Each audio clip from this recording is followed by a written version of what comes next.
Good morning. Rabbi Jonathan Sachs of blessed memory once said, non-Jews respect Jews who respect Judaism, and they are embarrassed by Jews who are embarrassed by Judaism.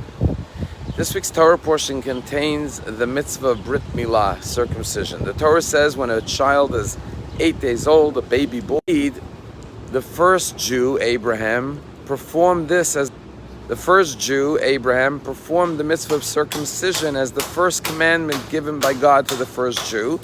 But Abraham was at the age of 99 years old when he performed this mitzvah. And when the Torah tells us that Abraham performed the mitzvah of circumcision, it says God appeared to Abraham following the circumcision in the plains of Mamre. And the rabbis say, why does it state the location that God appeared to Abraham after the mitzvah of circumcision? And our rabbis say that before Abraham performed circumcision, he went to consult with his friend, his non-Jewish friend Mamre. And Mamre advised him to have the circumcision.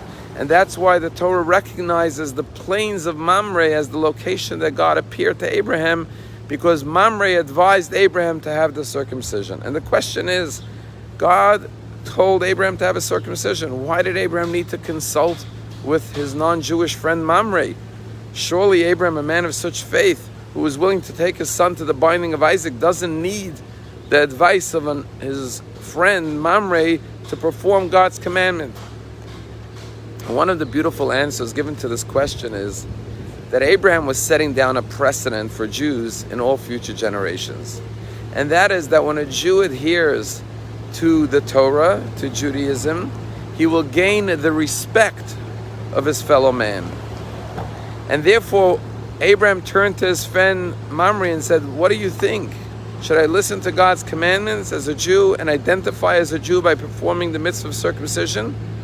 Will you respect me, or will you shun me as a result of my Jewish identity? And Mamre says, absolutely, perform the mitzvah, because we respect the fact that you adhere to God's commandments. And the truth is, of course, there are anti-Semites in every generation. But on a whole, when non-Jews see Jews who are devoted, who are loyal, who are proud of their Jewish identity and heritage, then they respect them, because they recognize their loyalty and devotion to God, and they look at that as a sign of awe and wonder, and almost miraculous that the Jewish people for thousands of years have remained faithful to the covenant of Abraham. And the first way we signify this covenant is through the mitzvah of Brit Milah, of circumcision. It's a story that happened many years ago. At Buckingham Palace, there was a big celebration for leaders in London. And a rabbi, his name is Scheiner, was invited to this party. And he said to the palace, I'm happy to come, but I have to have kosher food. And they said, of course, we're happy to arrange kosher food for you. But he said, I need kosher dishes too. They said, we'll arrange kosher dishes. He came to the meal, and after the first course, they announced that they want everyone to meet one another, so everyone should get up and switch tables. Well, Rabbi Ehrentreu realized that he's not going to have kosher dishes at the next table, so he picked up his dishes and a silverware and started walking to the next table. Another Jewish leader there looked at him and said, Rabbi, please, you're embarrassing us by walking around with your dishes in Buckingham Palace. I know you're kosher, but you don't have to be so strict to take your dishes. Rabbi Ehrentreu said, I'm sorry, but that's what I need to do. As he was walking with his dishes, Prince Philip sees him and comes up to him and says, Rabbi, there are dishes at the next table. You don't have to take your dishes with you. And he starts explaining to him about kosher laws. You have to have kosher food, kosher utensils. Prince Philip was so amazed, he turned to his wife, Queen Elizabeth, and said to the queen, come over here, please. And he called her over and said, Rabbi, tell her what you just told me. And it's fascinating. And he starts explaining to her the laws of kashrut. And the queen was so amazed by this. She never knew this. She said, I'm learning something new. Meanwhile, this other Jewish person sees the conversation going on, so he comes up to listen in.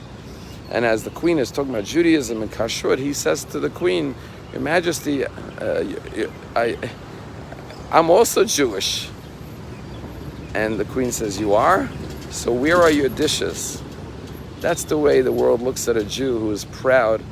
When we walk around with our heads high and we are proud to identify as Jews, we gain the respect of others. Have a wonderful day.